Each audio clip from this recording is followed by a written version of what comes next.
Hi everyone. I'm Aditi. I'm Divija. I'm Akanksha. We'll be talking about our project which is named Community Symbiosis. In India, almost 150,000 metric tons of solid waste is generated in a day, out of which only 20% is processed or recycled. The remaining 80%, that is around 108,000 metric tons per day, is dumped to the landfill. Solid Waste Management Rule 2016, while mandating consumer responsibility on solid waste management, gave emphasis on bulk waste generators.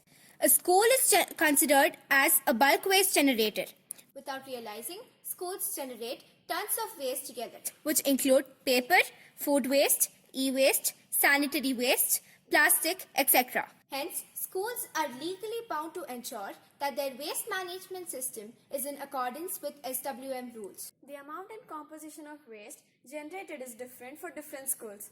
Understanding the waste profile of an individual school will help in finding the targets for reducing waste, evaluating current composting and recycling program, and modifying it if required. Audited and researches and surveys in the same field help us get a strong foundation in understanding the problem. The survey that we conducted helped us in understanding the problem in depth. We found out that in schools, majority of the waste generated is compostable or recyclable. However, existing composting and recycling programs are not able to process all of these waste. We also realized that students use stationary items like bags and lunch boxes for 1 to 2 years and then throw it without considering recycling or upcycling. In households, kitchen waste is the major generated waste, paper being the second one.